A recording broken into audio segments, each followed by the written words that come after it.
Welcome, everyone.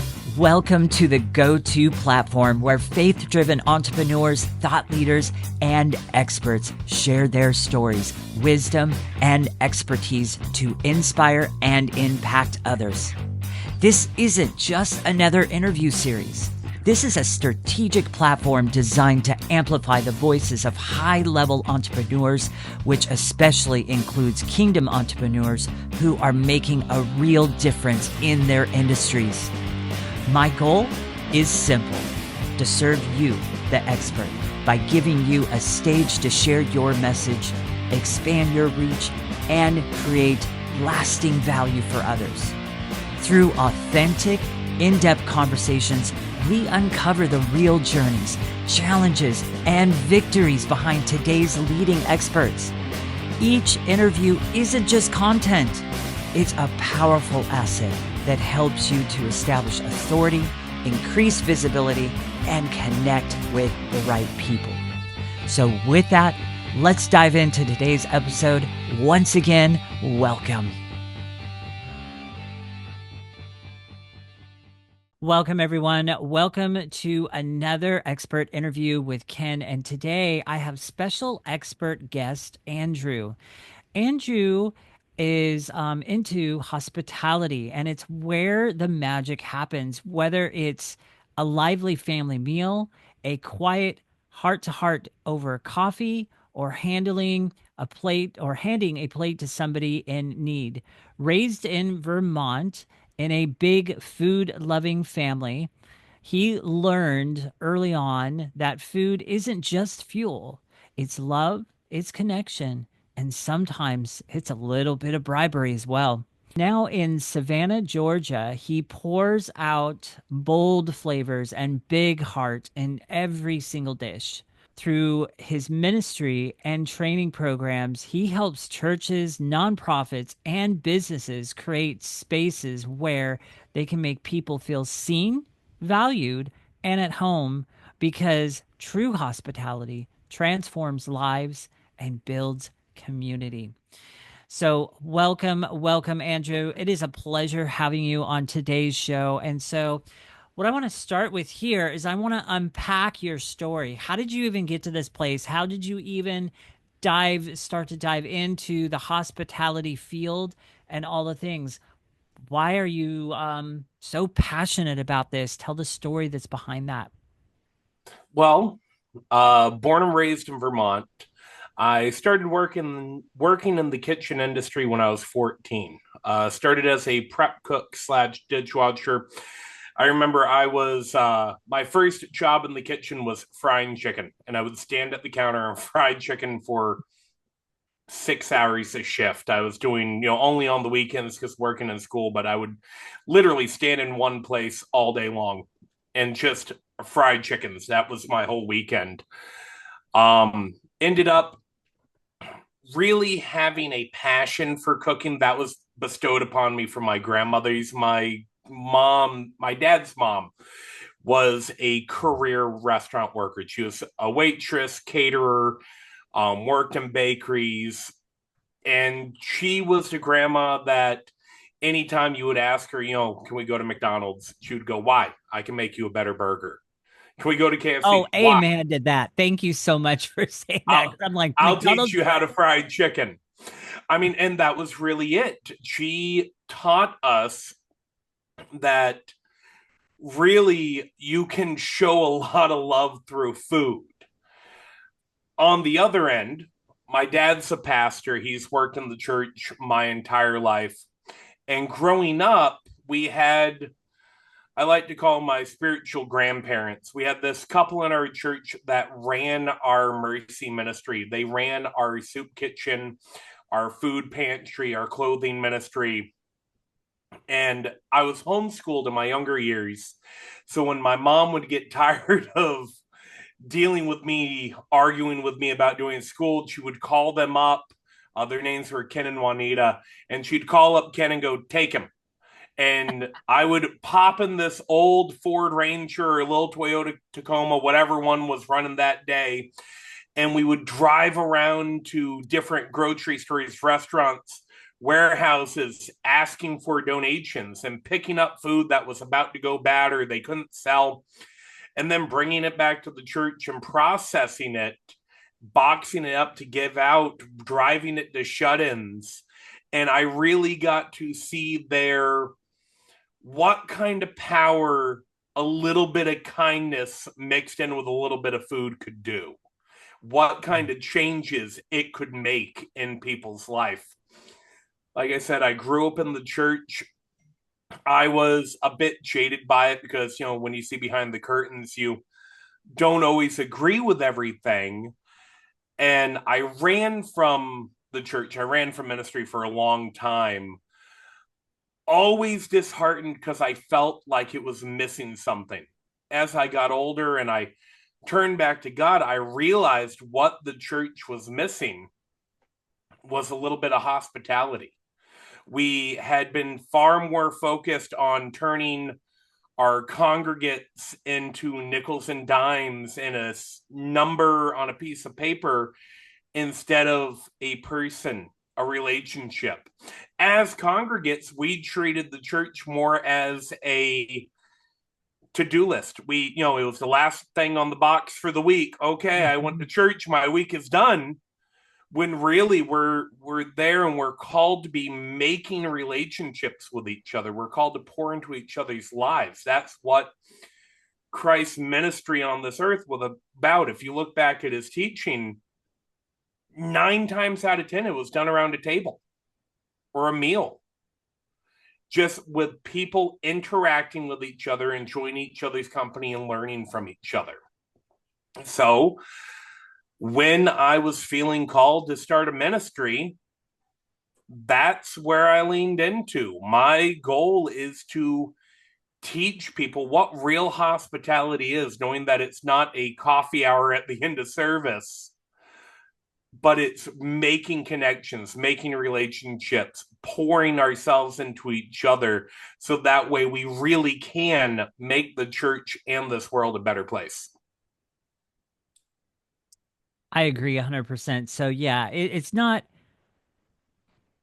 let me see. How do I want to put this? It's not just coffee anymore. No, That's yeah, that's I mean, I'm bringing a little humor towards that, but it really isn't, and it really shouldn't be that way. It should be more of a community. It should be more of a place where you have a chance to have an actual conversation with somebody, an actual heart to heart. no, absolutely. I mean, everyone loves to quote in church, iron sharpens iron. Hmm. The way iron sharpens iron is by rubbing up against each other. How do we do that when we walk in 5 minutes after the service starts and run out as soon as it ends and not have any interaction with each other? You're not able to sharpen each other. You're not able to pour into each other's lives. I mean, the real heart of hospitality is you need a relationship to do it. And Hmm. when we keep everyone at arm's length and just run out the door and keep all of our relationships surface, you can't sharpen each other. You can't show each other Christ love. Now, in kind of defining this or redefining it with the way it actually needs to be, what's some of the feedback that you've gotten from some other people as they hear you talk about what you think hospitality really needs to be? So it's interesting. When I first started telling people what I was feeling burdened to do, and tell them I'm going to start a hospitality ministry. I had a lot of people in the church flat out ask me why.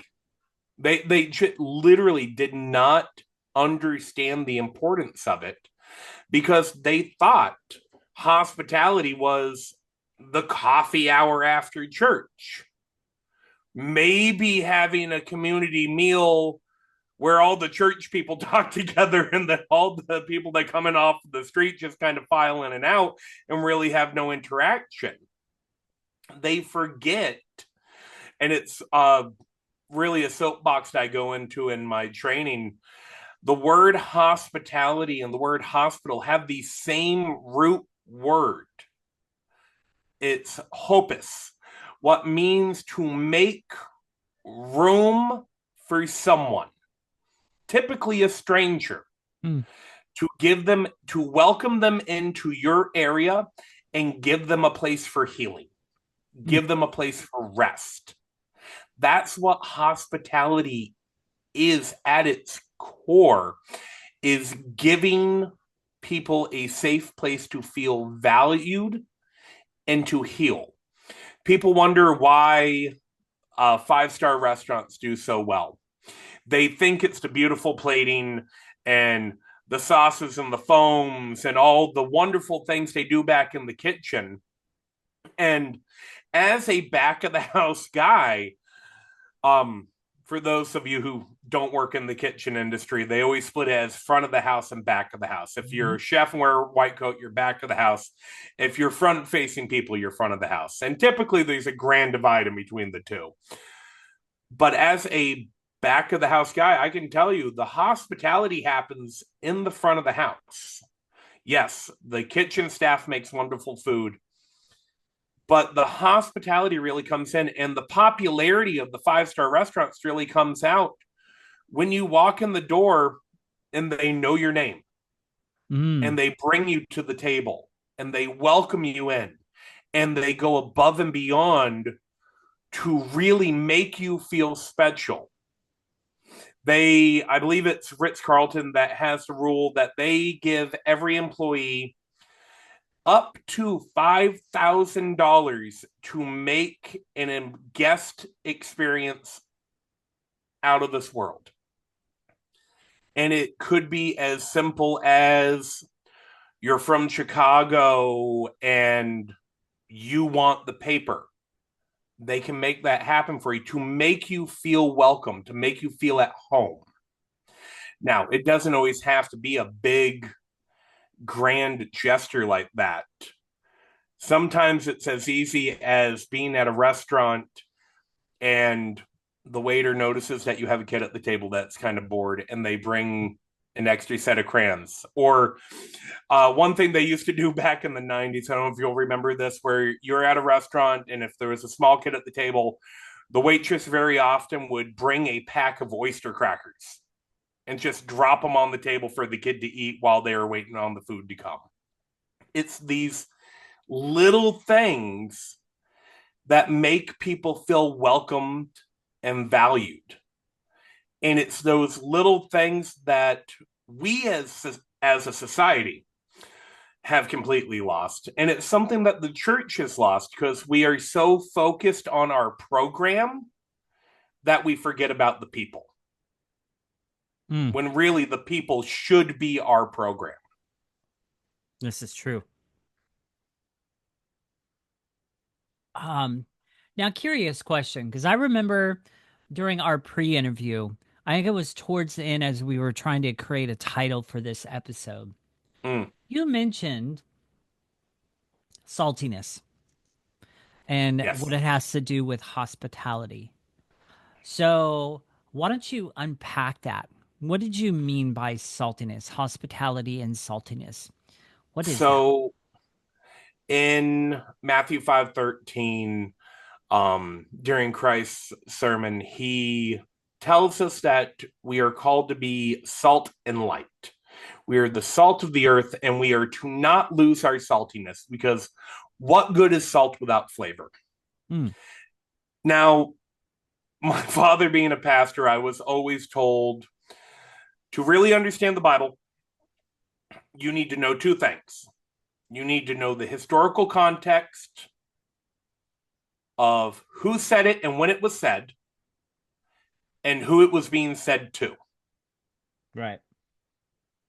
When that sermon was being preached, it would have been preached to the Jews that would have gotten all of their salt from the Dead Sea. Now, the cool thing about the Dead Sea, or salt in general, is when it comes out from the Dead Sea, you get a lot of different kinds of salt. Now, when most people think of salt, they immediately go right to sodium chloride. The salt that we put on our french fries and corn on the cob and steak and popcorn and basic table salt. What they forget that, and this is something that the Israelites would have known, also in the Dead Sea, you find magnesium chloride, also known as saltpeter. What is used to help clarify the skin? It's used to heal wounds. Mm. So, yes, when Christ told them to be salt, and typically when most pastors preach on this verse, that's what they hone in on. And they say, oh, we're here to preserve and we're here to enhance life and flavor it and make it overall better for people. Hmm. But they forget who was being preached to and all the knowledge they would have had. The Israelites would have heard be salt and they would have heard, oh, be a salve, help heal, go into the wound and help clean stuff out. Another salt that's found in the Dead Sea is potassium chloride, what is known to any gardener as potash. It's a fertilizer. So they would have also known we're supposed to help people grow. Mm. We're supposed to help cultivate. Uh, Christians all the time used to love the example of preaching to people and evangelizing to them is we're planting seeds, and we love to use that seed analogy when we witness to people, but we forget to connect it to Matthew 5:13, where we're called to also be fertilizer. The cool thing that potassium chloride does is it helps the plant take in more water. And very often you hear Christ be associated with the living water. It is our job to help people be able to take on more of that living water so that way they can grow and they can be fruitful. So when I like to look at hospitality through that filter. Mm. We are called to enhance. We're called to welcome people in. We're called to spice up life, but we're also called to heal. We're also called to help grow. And we should be doing that through our hospitality, through welcoming people in and giving them a safe place to do that and helping by guide them to do it. So I often, anytime I write a piece or I have a conversation or I do a live, I make sure to remind people stay salty because that's what we're called to do. And Christ made it very clear in that sermon salt that has lost its flavor only has one job, and that's to be tossed on the street and trampled underfoot. Mm. We have no purpose other than to be walked on if we've lost our saltiness. That's pretty literal, actually. And here's what I mean by that. The other use for salt is when you want to melt snow on the ground. And then what do? Yes, you indeed walk on it. So that Yep. is a literal, legit example of salt losing its flavor. It is only good to melt snow and then to walk over. And here's the real fun thing. Now, I've seen this time after time being a chef. I was a chef for 25 years before I left to start doing this. Often you'll salt a pot of water to boil pasta in. We do that to season. It also brings up the boiling temperature of the water. Often, if you get busy in the kitchen, you'll forget about it and you'll boil all the water out of your pot. The salt is left in the pot. Salt can't lose its saltiness by itself. There's absolutely nothing you can do to make salt less salty. Anyone who's over salted a dish knows Once it's too salty, there's nothing you can do. In most occasions, there are a couple hacks here and there sometimes, but in most Um, cases, yeah. but even then, you're not, you can remove a little bit of salt, like you can toss a potato in to soak some of it up, but the salt itself still hasn't lost its saltiness. Correct. So this is the fun one. What did Christ mean when he said, when salt has lost its flavor? What merchants would do, and this is what I absolutely love in correlation with hospitality in the church. What merchants would do is when they would collect salt off from the sea, they would cut into it with other minerals. They would literally water it down with sand and stone dust. So it would look like salt, but it would be less salty. So when Christ was telling the church to not lose your saltiness, he was telling them to stay pure in their job and their intentions. Hmm. So by very often you'll see church be far more, I believe the term that's used often is user friendly. Well, we're not going to preach about that. That makes people uncomfortable. Or we can't run, we really shouldn't do this because we don't know. So we make those sacrifices and we cut in. And what have we seen happen to the church? The more we cut into ourselves, the less effective we become. Yeah.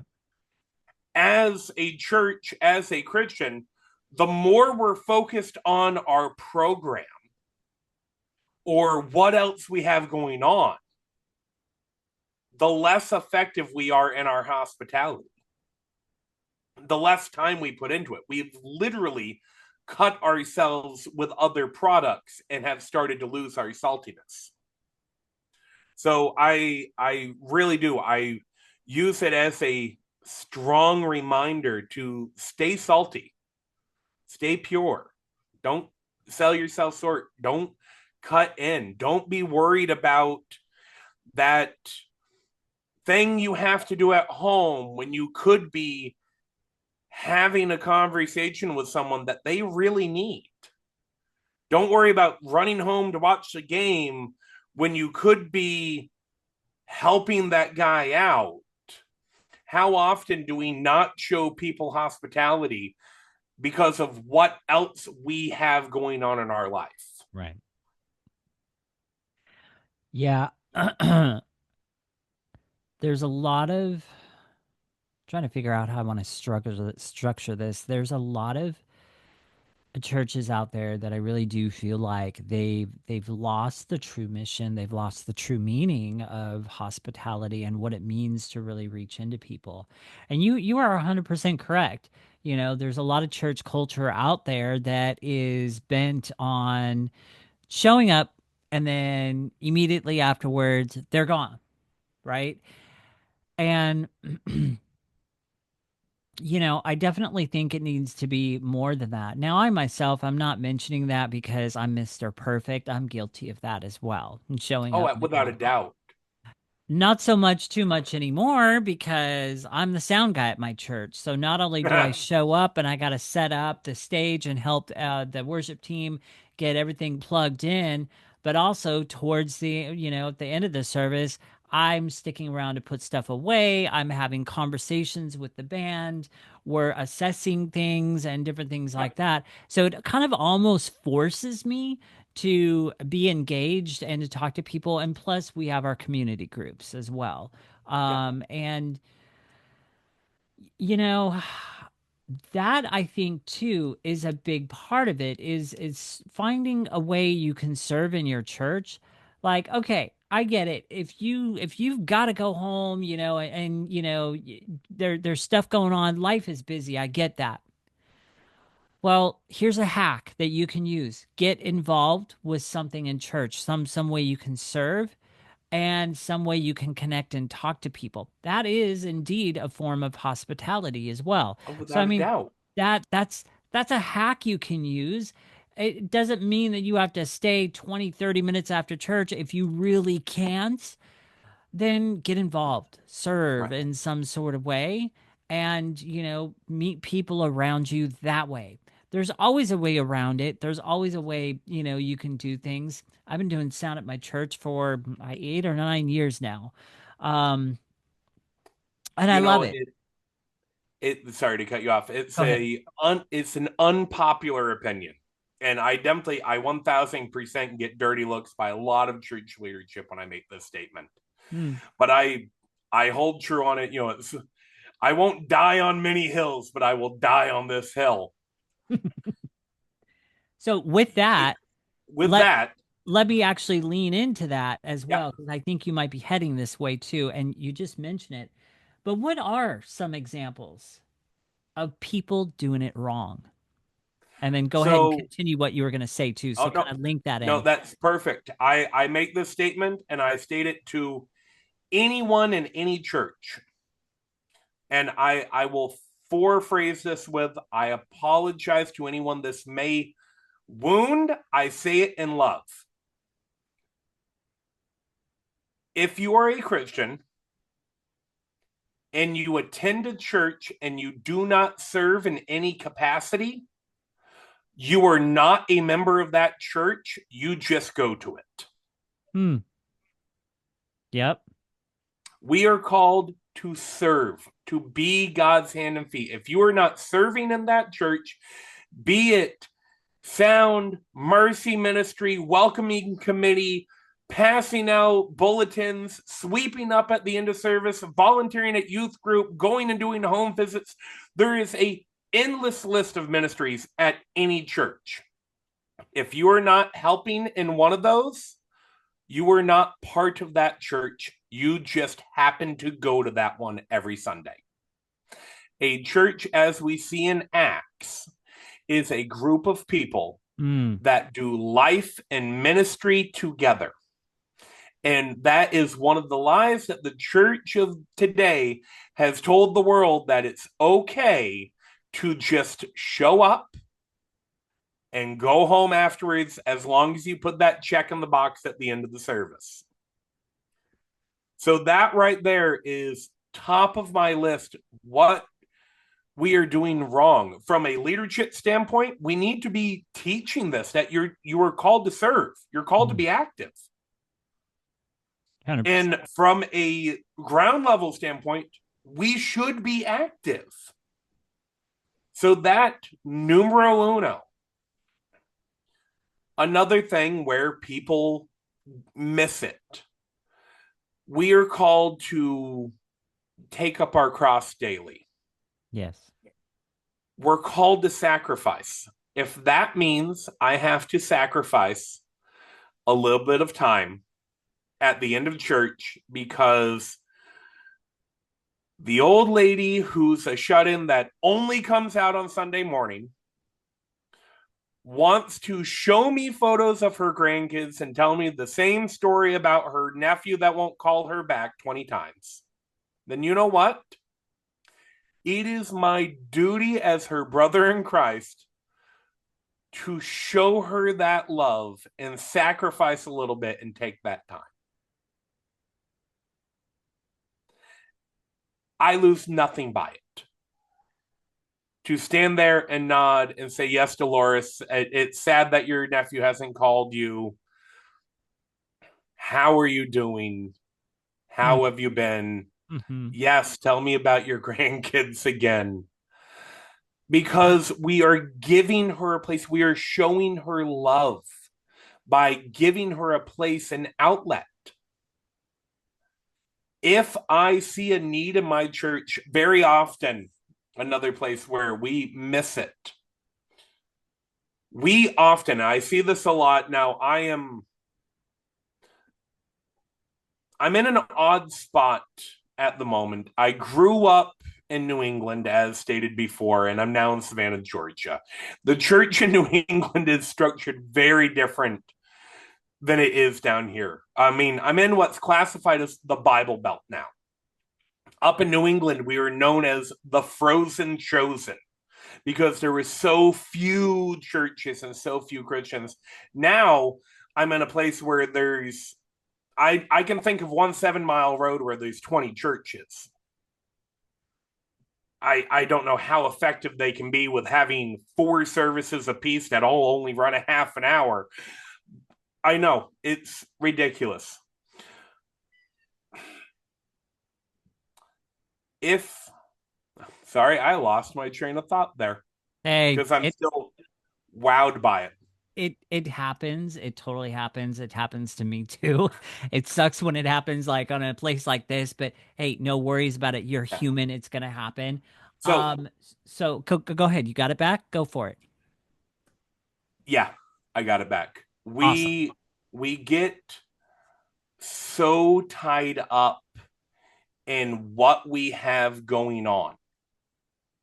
We get so tied up in ourselves that we really do turn church into a to-do list instead Mm, of really pouring in, taking time and getting to know each other. We so often, and you see this a lot in the South, where we see someone with a need, and the first automatic response is, "Oh, I'm going to pray God send someone to fill that need." oh yes. He did. You are currently praying for him when you could go fill that need. Mhm. I When I first moved down here, I had someone from who used to live in the South that moved north give me this explanation on the difference between the two. In the North, they will see you broken down on the side of the road and they will pull over and they may call you some names and I can't believe you broke down and why would you do this? But they're doing it while they change your tire. Down here, they'll see you broken down the side of the road and they'll go, "Oh, I'll pray for him," as they keep driving. Oh jeez. And we miss so many hospitality opportunities because we're too busy praying that God will send them someone to show them hospitality. Mm. And And this, that I would say is probably one of the biggest hospitality blunders is we are so busy for we're so wanting someone else to do it. mm. Someone should show them kindness. Someone should bake that single mother a meal and help her out or offer to watch your kids. Someone should go visit that shut in. Someone should give a coat to that guy on the side of the road. I want to mention here too, though. I think too we need to be very, very careful here because it now what Andrew is talking about, he's not necessarily saying that every opportunity that comes about, obviously we do have Without a doubt, we have our no. busy lives. But here's the thing. When you are seeking after God and you are leaning after God and you are practicing hearing his voice, practicing that closeness with him, at the time when you do pray, oh, that person's, somebody needs to help, he's going to be knocking on the door of your heart. You're going to feel it. You're going to know it. And see, the thing of it is that's where you get to answer. But see, I think that's another part of it. I think we've gotten so busy in our lives and so just wrapped up into all the things that even that and myself included, even that we have gotten to the point to where we've forgotten what it feels and what it sounds like to hear God calling us, you go. You know what? It's funny. Part of hospitality is giving a listening ear. How often do we not listen to God? More importantly, how often do we not shut up long enough Mm. for God to talk? Because we're sitting here praying, someone should help them, someone should help them, someone should help them. And we say it loud enough so that way we can't hear God say, "You go do it." And 1000% correct. I'm not saying we all need to fix every need. What I am saying, if you feel the need to pray for someone, you should take the time to ask yourself the question, what can I do? Mm. Because you're right, you can't fix every problem, No, you can't. but you can help out on the ones that you feel called to. I mean, you see a single mother with 6 kids, and you know she's struggling for groceries. Am I saying that you need to go fill her pantries? No, we can't do that. We all have houses that we need to take care of ourselves. But can you pick up one item and drop it off? Yeah. Do you have some coupons at home that you can drop off to help? Do you know of a food shelter where you can help bring her to pick stuff up? Do you know of a program that can help get her assistance? Mhm. It's simply enough asking, what can I do? In my blog, I've talked about quite a few times.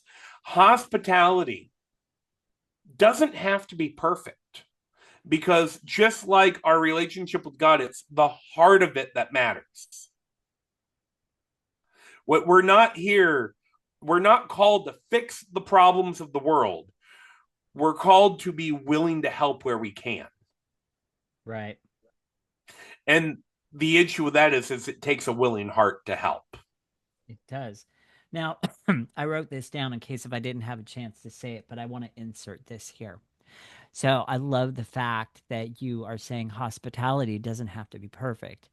My coach and mentor, my business coach and mentor, I love something that she says all the time. And I've adopted it into my own business and the way I do things because I think it's brilliant.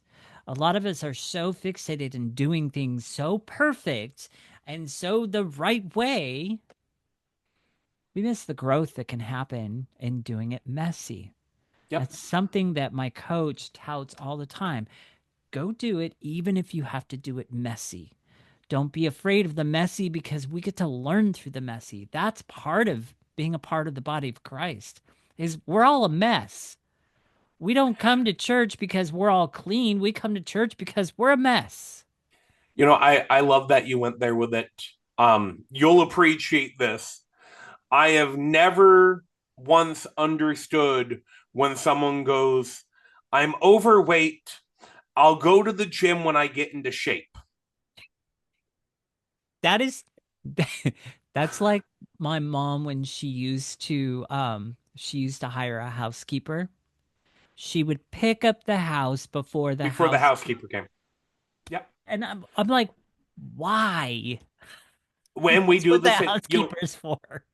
we don't clean off before we get in the shower. And thank God, Christ said, come as you are. Mm, Don't not clean up first. No, come as you are. I mean, and this is off point a little bit, but it's where we're at right now. I once heard a pastor preach on the fact of a teen walked up to him at one point and said, well, Pastor, do I have to stop smoking pot to be saved? And the pastor went, no, you don't.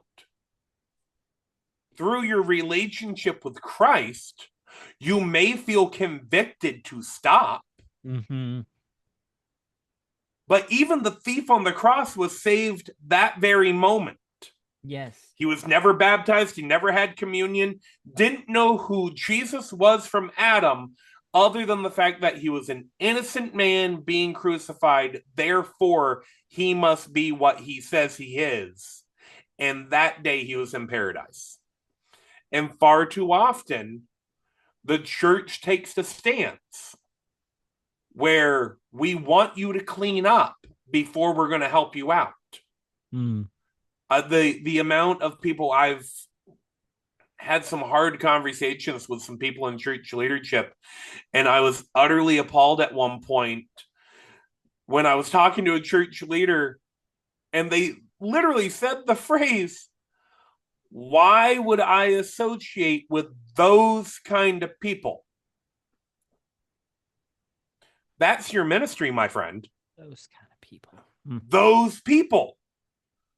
That's who you're called to. This is why Christ hung out with thieves and tax collectors and prostitutes and gluttons and zealots, brawlers, drunks. Those were his people. So how dare we say, well, I'll help them out when they get cleaned up? If that's not words coming straight out of the mouth of a Pharisee, I don't know what is. Mm. And it's sad. It is, because you need to be willing to get down in the dirt with them. Get down in Absolutely. that, be in their mess. What I mean by that, obviously, is I don't mean do the things they're doing, but I mean be with them in that mess and show them grace, show them mercy, show them the love. Because I know for me, so many times in the church, when I've been struggling with something, it's dang hard to open up to somebody about that because Absolutely. inside my head I'm thinking, oh, they're gonna tell me I need to do this, they're gonna tell me I need to do this, and they're gonna tell me I need to do this, and they're gonna tell me I need to stop doing this and stop doing this, and I'm gonna have to rewrite. This is the whirlwind that goes on in the head. And then you And finally get to the point, and if you have some really good, grounded church leaders that are graceful and just have an absolute, real heart of gold, you're going to approach them, you're going to open up, and you're going to find it's nothing like the lies you told yourself on what it was going to right. be like. One of the Nothing at most all. one of the most beautiful moments I ever had. And it literally brought me to tears. I I lived in sin for many years when I was running from Christ and church and ministry. And I kept so much of it hidden for years because, I mean, my Mhm. dad's a pastor, my older brother's a pastor. Everyone knew me in the church. I can't let these people know. And that habit continued even after I came back to the church. You can't let church leadership know about these mistakes. And it came to the point where I had to tell my mentor about a mistake I had made. And I came to him low and with shame. And, someone had kind of half told you the truth, but I want to be honest with you. This is what happened. And he looked me dead in the eye and said, "My brother, you don't owe me this explanation. Do you really think that I haven't done worse in my past? Mm, Do you think you're the only one that has ever made that mistake? Why are you hanging your head? We're past it now. right? Walk in freedom." The amount of hospitality that he showed me in that moment Hmm. literally brought me to tears Hmm. because I had never seen that from anyone in the church before. Even when mistakes that I made and come out and church leadership had found out about it, it was whispers. It was pointing fingers. We're just not going to talk about it. But this guy who was mentoring me that I was still getting to know was able to look at me and go, "Why? You why do you think you're so low in this? You're Right. not alone. You're not the only one that's ever made that mistake or dealt with this. Yeah, you made a mistake. You repented from it. Move on." And that was the last time it was ever spoken of. What was so powerful to me, and I would say probably one of the main catalysts on inspiring me to show this to other people. Yes, I encapsulate a lot under the term hospitality, but I don't think we really realize everything that hospitality umbrellas. Mm, I agree with And that. that's kind of my goal, is to make sure people understand what all hospitality umbrellas under and why it's so important. And with that, so I want to, so I want to hit on something really here because I want people hearing this to be clear, especially in some of the things that I shared just a few minutes ago. First of all, if you are part of a church that preaches a gospel that is more of a list of things to do, you need to get out. I'm just going to Yeah. put that. Secondly, see, I came from an organization of churches, and I will not mention the name here, but originally I came out of this church organization that claimed to be non denominational. But the way they ran things were actually more of a denomination, not in a good way, in a very legalistic way. Yeah. Um, I remember going to Bible college quite a few years ago. And I remember before I left for this particular Bible college, again, I'm not saying the name, but I remember my youth pastor took me aside and spent 2 to 3 hours in a coffee slash lunch with me, convincing me not to go. And the Mm-hmm. reason for is because he knew some of the behind the scenes things. He knew about the legalism that was there. I didn't understand quite what he was trying to share. I took what he shared to heart. And but I was destined to go because my grandma was paying for the tuition. So my first semester there, I had the warm fuzzies and all the feels of that and everything else, and that was fun. And Yeah. then midway through the second semester, that wore off, and I began to see behind the curtain. Very, very legalistic, very controlling. Oftentimes, I ask myself the question: Am I in high school or am I in college? Like, what the heck is this? You know, things like that. So if you're a part of a group that's kind of like that, then yes, I would be careful who you share your heart with and who you share your struggles with. But if you're a part of a church that genuinely speaks the gospel, the death, burial, and resurrection of Christ, and how that applies to every area of your life, then yes, I think you've got a good church and you've got some good leaders that you can approach. But again, I want to be clear that just basically say be careful too who you share your heart with. Um, Mm-hmm. because it can be the wrong leaders and you can very well, yes, you can very well get hurt. That is a risk and that does happen. I hate to open up that can of worms and give that clarity here, but unfortunately I have to, just because I don't want somebody to go, well, I heard this interview and he told me to reach out and I did, and this is what I got because of it. You got to reach out to the right people. The right people Without a meaning doubt. the right hearts, the right gospel, everything, you know and so in that, here's my next question for you. See, many people think of hospitality as just entertaining. Now, in light of that, what are some examples that you can see where churches have done the just entertainment? And then how would you define the real way that things need to be done? I mean, I think we've kind of hit on a lot of those things, but I just kind of want to bring even further clarity. So where we've just entertained, I'll start there. Um, the line up and shake the hand of the pastor after the service and just file everyone through. The quick coffee hour where the three cliques talk to each other. We are just entertaining at that point.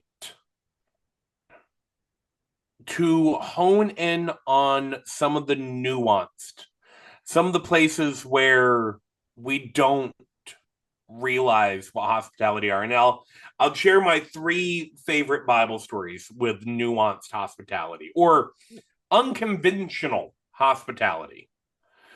Um The first one, and this is not a popular one, I get a lot of pushback for it, but it's the story in Judges of Jael, where there was the Shemite king.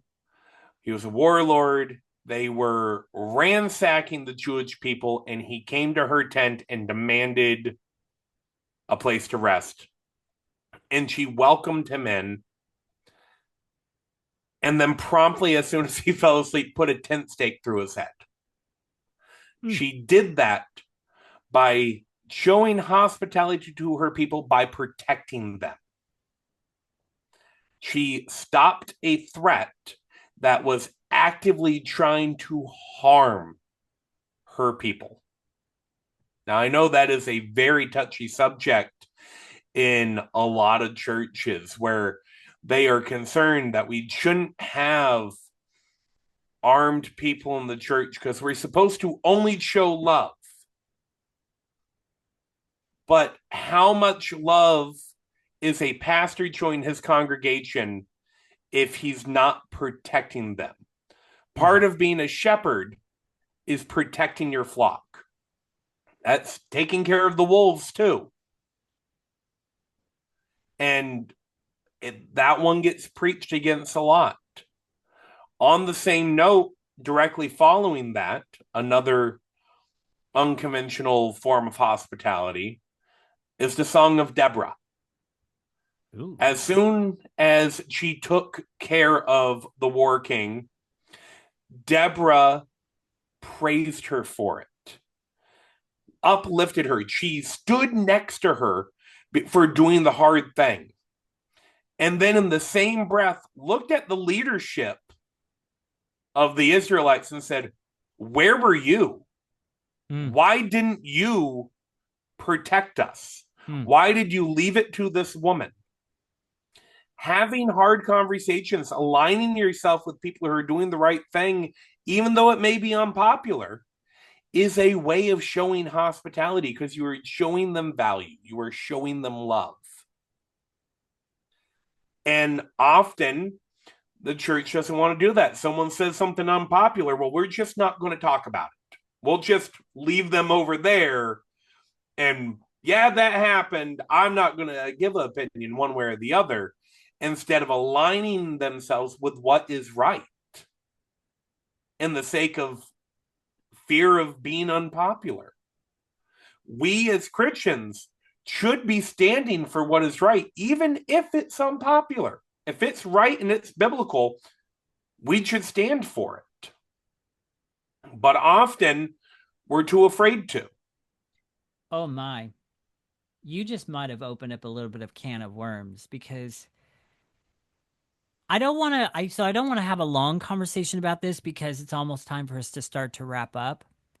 But I've got to drop this here. And I'm going to drop this here because I think I already know that you are pretty enlightened around these kind of things. But I am so how do I even open this up? I was really disappointed, very disappointed with the way the church handled 2020. 1000%. The church folded like a house of cards and is still feeling the repercussions from it because we told people that it was okay to be a congregate from home on a couch. Not only that, we told people it's okay to blindly obey the government. 1000%. Don't get me wrong. Give to Caesar what is Caesar's. I understand that. They are the ruling law. However, when the ruling law goes against A, our Constitution, and B, the laws of God, we shouldn't stand for that. The Mm-hmm. fact that the government told churches that they cannot meet and churches complied absolutely blew my mind. Me, believe it or not, me and my father and my older brother had heated discussions about it because for the longest time, my church was one of the groups that shut the door. We had minimal people in. We only did online service. Fortunately, it got to a point where they said, no, that's it. We're opening back up. Personally, I would have never closed. I was not in church leadership, not my decision, not my place to I stated my piece at that point. But the church failed Mm. Hmm. big time. And they failed. I'm sorry for whoever that may hurt internally, but it's good to know where we failed so we can do better next time the government tells you to close your doors. Exactly. I don't think people are going to Because fall for that so easily next time, but yeah. but next time it won't be a pandemic. They will just call it a hate crime and threaten to arrest you and tell you to close the doors. Oh yes, I know. Yeah, and the thing about it is I think that hurts so many things, so many people. And I mean, because I know for me personally, it was the whole mask wearing thing that just drove me crazy. So when we finally did open up, they were just very strongly pushing, to wear a mask. And I was just like, no, I'm not going to. I'm not going to do that. That's my constitutional right. The thing about it is I eventually got to a place to where I was in a very, very, very lonely place. Now I love my Mm, church. I love the people in my church body, but for a good 2.5, 3 years, I felt very disconnected and very, very, very lonely because I felt like I knew what the real truth of the matter was. I knew what was going on. Everybody else around me was blindly not mm-hmm. asking questions and just obeying. So it put a very big disconnect. It's only been within the last year that I've finally been able to like gravitate out of that and connect with more people and, kind of just let it go. But I there were many of times I would walk in the door of the church and I'd look around me and I would feel so alone. and as sorry as I am that you felt that way, because I trust me, I feel that. I love that you mentioned it because it brings a story to mind. I've said often the church has forgotten that Sunday morning is not about a sermon. Mm.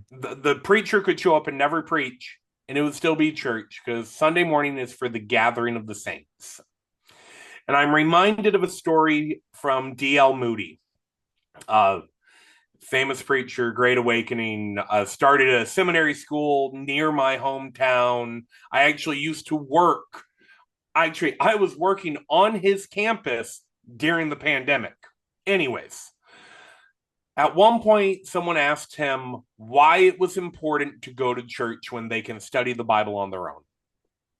And all he did was he took a pair of tongs and he grabbed a coal out of the fire and removed I've it from heard the this rest of story. the I love coal this. Go for it. Yes. and watched it go black. Mm-hmm. And after it finally went out, looked at the man and went, that's why, Mm-hmm. and removed the coal and put it back in the fire. Yep. That is where the church failed. When we were alone, we closed the door. It was during the pandemic that the doors of the church should have been blown wide open because we had a nation that was lost and disconnected from everything. Yeah. And if we had been brave enough to show them hospitality and speak against the unpopular opinion, or put ourselves in line with the unpopular opinion, you would see a much stronger church today. Hell yes. I resonate And with I that. know we're running short on time, but I have to No, tell it's this okay. last Because I do story. have one more question that I want to ask you, which will be totally in line with this, and then we'll stop wrapping up. Perfect. But go ahead. So the last unconventional hospitality, and this one hits home to me for a couple different reasons. My favorite, favorite verse in the Bible is two words. Shortest verse in the Bible, too. Jesus wept. He wept. What I love about that story and what it shows with hospitality, Jesus shows up to the tomb of Lazarus. He sees his dearest friends. I mean, yes, he had the 12 apostles, but when it came to his friends, it was Mary and Martha and their brother Lazarus. Now, he was God. He knew he was about to roll in that and raise him from the grave, and he could have looked at them and went, calm down. You don't need to cry. But he didn't. He saw his friends hurting, and no matter what knowledge he had of the situation, he wept. Not because his friend had died. He was going to raise him. What did he care about that? Mm-hmm. He wept because his friends were weeping. And how often do we look at people and go, don't worry about it. God's got it. You'll be fine. When all they need is someone to cry with them. Mm-hmm. That right there, if there is a verse in the Bible that I would classify as a masterclass of hospitality, That's it. despite all of the knowledge Christ had about it, he wept with his friend. Mm. He wept knowing that he was going to raise his friend, though, as well. That's even more Right. powerful. But he knew everything was going to be fine. What means when he wept with Mary and Martha, he was 1000% just weeping due to their sorrow. And so often, when we see a friend in a bad spot, we decide to be the strong one. Oh, God's got it. You'll be fine. Rub some dirt in it. But no, he knew he had it. He knew what he was about to do. Mm. And yet he took the time to weep with his friends. And this is the part now, any Christians, hear me on this. He met his friends where they were. Amen. He met them where they were. And he wept with them, despite the knowledge of ultimately how silly it really was, because it was going to be okay. He wept with them, not because of what was going to happen, but because what they already went through. Mm-hmm. He met them in their sadness for what they had been through, and he embraced them, and he took that time with them, and then said, watch this. Come with me. So, We're going to fix this together. mm. He didn't leave them at the house and go, no, you wait here. I'll be back, and then bring Lazarus. He cried with them and then said, come to the tomb with me. We're going to go get this. He met his friends where they were at and then physically brought them to the solution. But so often we tell people it's going to be okay. And that's where it ends. So powerful. That leads me into that. That's a perfect segue into this question that I want to ask. And so, have you ever experienced a time when hospitality was difficult? Maybe when it required sacrifice or stepping outside of your own comfort zone? Oh,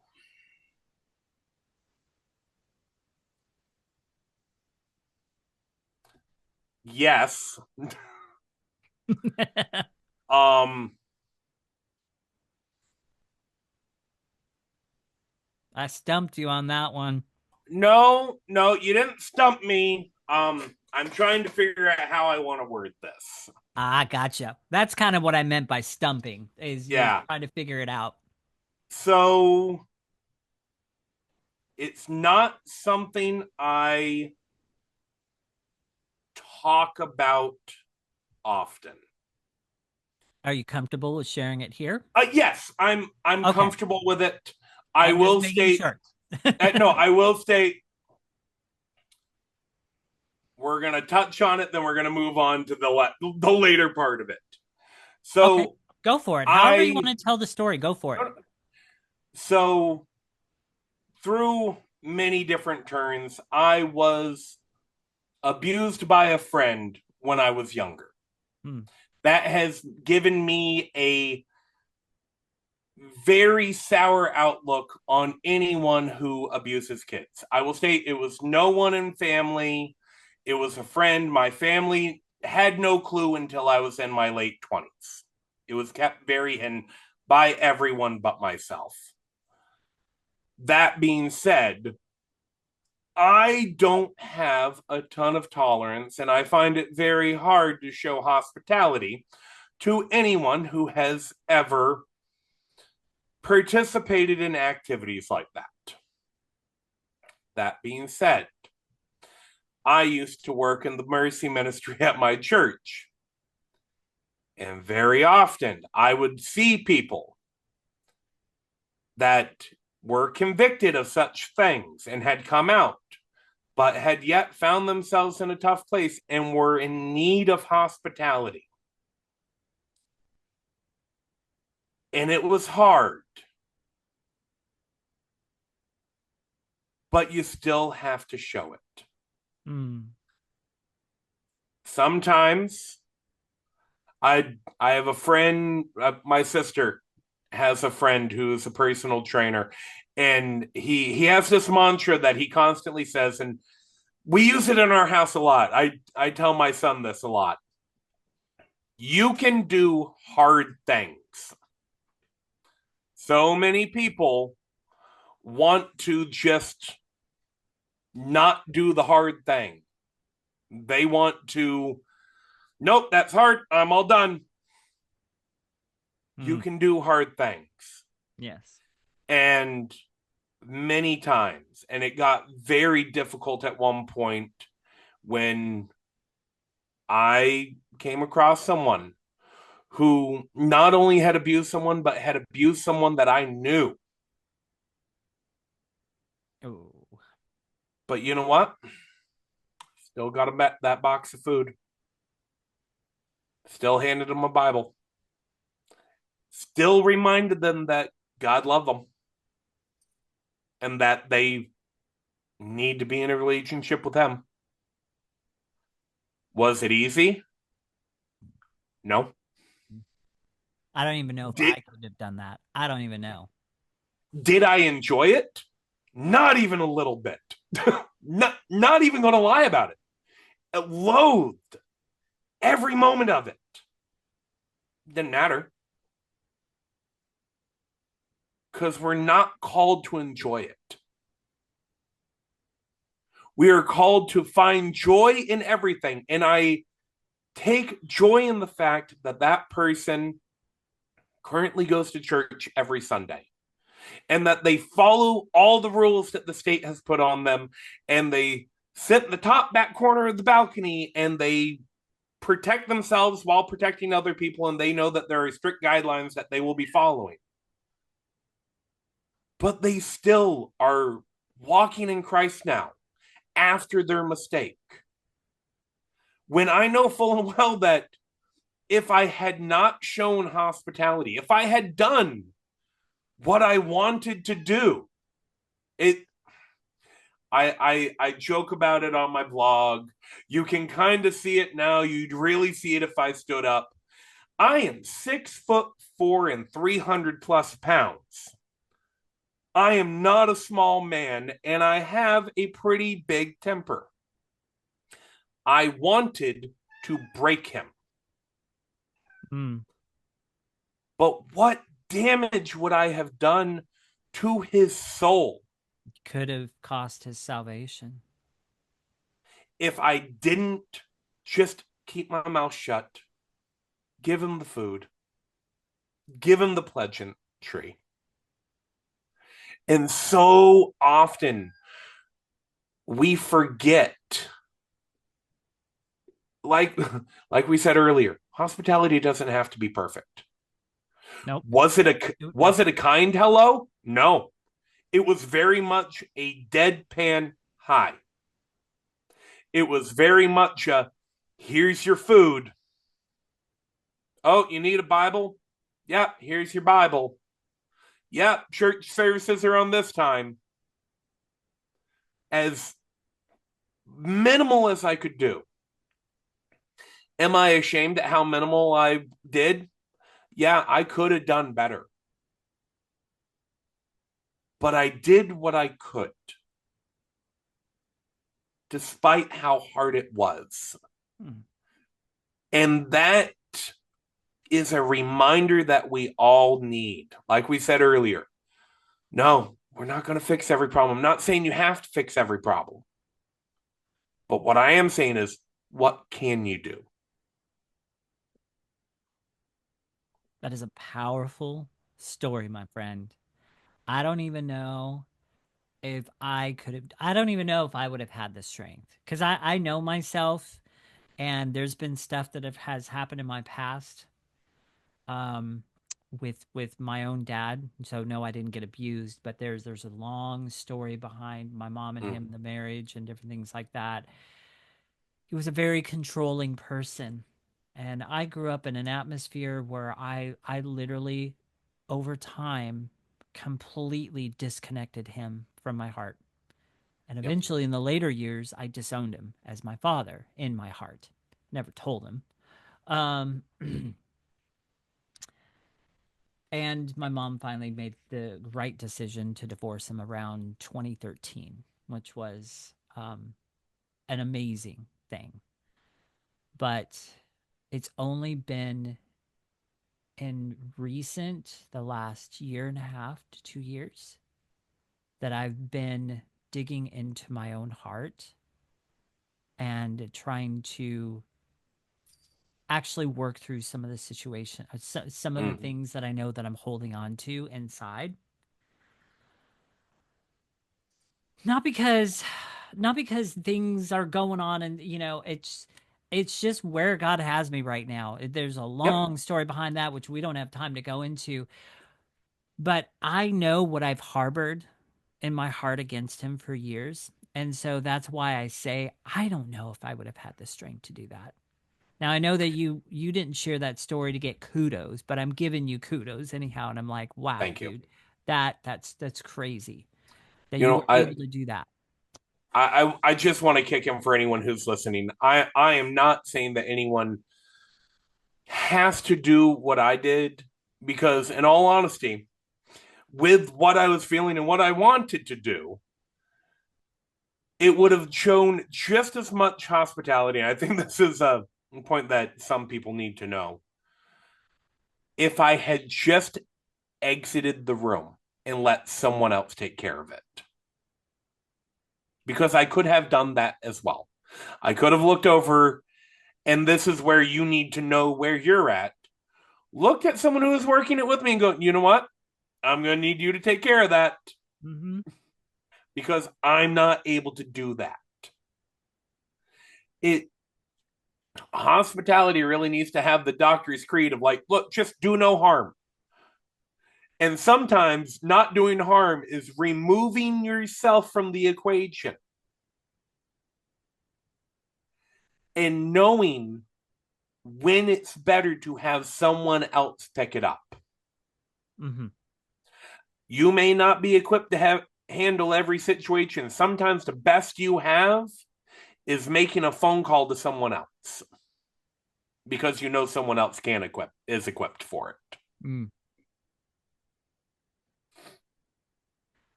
Wow. What a way to conclude things. And so here's my last question to you. So if somebody, so what would you tell the audience as they are searching for more ways to be hospitable? What are 3 to 5 things, 3 to 5 tips, 3 to 5 things of advice or whatever that you would give the audience listening right now on if they wanted to, look for ways to be more hospitable? What's 3 to 5 things you can give them? When you start working out in the gym, everyone wants to start big, and every trainer will remind you start small. If you can't do push ups, that's fine. Do them on your knees. Mm, Don't try to run until you can walk.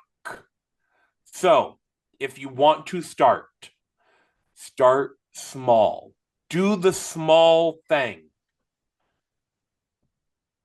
When you're at church, don't go straight to your seat and sit down. Go by the front door and hang out with the greeters and just say hi. How are you doing today? To people walking in. It's easy. It makes people feel welcomed. It makes people feel valued. Do the same at the grocery store. If you can hold a door open for someone and help them in and give them a quick, hey, how you doing? Do it. Don't be afraid to talk to people.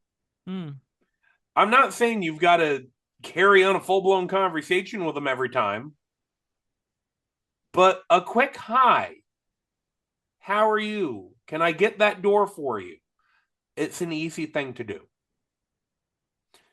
Second tip, buy larger cuts of meat. Don't go, if you're going to buy chicken, consider buying a couple whole chickens. Fun fact, you're probably going to get them cheaper anyways. mm, true. And you know what? You probably can't eat a whole chicken on your own. Buy a whole chicken and invite someone over. Not one of your friends. Invite your pastor. Invite one of the deacons. Invite the sound guy. Invite the little old lady that's there on the front row every Sunday. Get to know them. What harm is cooking a simple meal and sitting down and having a conversation with someone you know is safe going to do? Because you know what's going to happen? You're going to have that conversation with someone you know is safe. You're going to do that a couple times and you're going to get used to it. And then you're going to have a new family show up to church. And you're going to go, you know what? I've got a couple whole chickens in my freezer. Let's invite the new family over. Mm, And the next thing you know, that new family at church is feeling welcomed yes. and feeling like they're a part of it.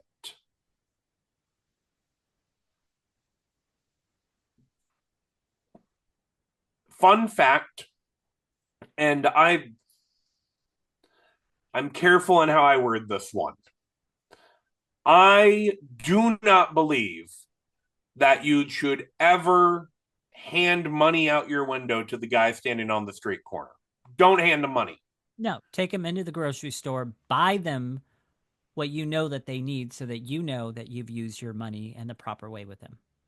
I always suggest to people buy a bag of trail mix, buy some granola bars and keep them in your car. Grab a cup of coffee, hand it out the window. Yeah. Don't hand them money, but you know what? A jar of nuts, small can of nuts, couple granola bars. It's not going to break the bank. And on one hand, yeah, he may be a scam artist, or he may not have eaten this week. Not for you to know, No. but doing those small acts of kindness has never hurt anyone. I mean, granola bars are thin.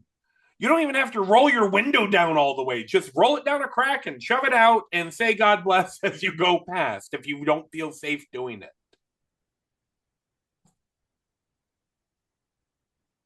And this one I'll leave on the last one. Volunteer your time. Mm, Just volunteer. And I'm not even saying you need to go to a soup kitchen or Goodwill. If you hear of someone who is laid up in your community, say hi. Bring over a salad, bring over a newspaper. Stop in, see if they need anything. So many people, and we saw this was already on the decline before the pandemic happened, but the pandemic really shut her down. We don't check on people anymore. Mm. You know, I won't even say volunteer. Take the time to ask people, how are you? And then listen. So often, and I'm guilty of it as well. I'll ask people, hey, how you doing? And as soon as they give me anything other than, oh, not bad, I remember one time I was mortified. Hey, how you doing? And someone I knew, oh, well, you know, my husband just left me. I'm like, oh, God, I didn't want to hear any of this. But that was a time where I could have showed compassion. That's a time where I could have helped out. Mm. Ask people how they are and actually want to know. Practice with safe people, but get used to actually engaging with people because that's what hospitality is. It's engaging with people, making a relationship with them, putting yourself out there to where you can help people grow, you can help them heal, and you can help them make their life better or at least a little bit more enjoyable. It's not the big things. It's never been the big grand gesture that has done anyone real work. It's the small things. It's the small decisions. It's the small acts of kindness. I mean, we saw it, well, God, oh, I feel old now. It's probably 15, 20 years ago now, but pay it forward. Mm. Pay it forward at Starbucks. What are you going to do other I than remember brighten those. someone's Yeah. day? Right? Just, hey, I got the bill behind me. No worries. Tell them to pay it forward. Where did that go? I can tell you where it went. We got way too concerned about number one. Mm-hmm.